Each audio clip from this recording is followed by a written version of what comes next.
Loan app వేధింపులకు హైదరాబాద్ లో ఒక వ్యక్తి బలైపోయాడు. ఈ ఘటన హైదరాబాద్ రామ్నగర్ లో చోటు చేసుకుంది. ఫోన్ యాప్ ద్వారా ప్రేమ్ కుమార్ అనే వ్యక్తి అప్పు తీసుకున్నాడు. 3000 లోన్ కట్టకపోతే న్యూడ్ ఫోటోలు పంపుతామని యాప్ నిర్వాహకులు బెదిరించినట్లుగా చెబుతున్నారు. దీంతో ఆవేదన చెందిన ప్రేమ్ కుమార్ ప్రాణాలు తీసుకున్నాడు.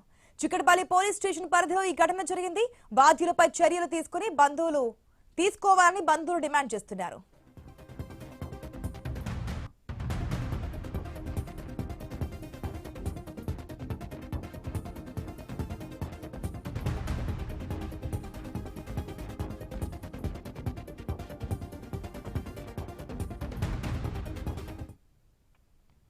లోన్ యాప్ వేధింపులకు హైదరాబాద్ లో ఒక వ్యక్తి బలైపోయాడు. దానికి సంబంధించినటువంటి బ్రేకింగ్ ఇది.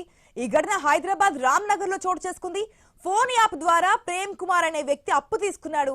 3000 రూపాయల లోన్ కట్టకపోతే న్యూడ్ ఫోటోలు పంపుతామని యాప్ నిర్వాహకులు బెదిరించినట్లుగా చెప్తున్నారు. దీంతో ఆవేదన చెందిన ప్రేమ్ కుమార్ ప్రాణాలను తీసుకున్నాడు. చిక్కడపల్లి పోలీస్ స్టేషన్ పరిధిలో ఈ ఘటన జరిగింది. బాధ్యులపై చర్యలు తీసుకోవాలని బంధువులు డిమాండ్ చేస్తున్నారు.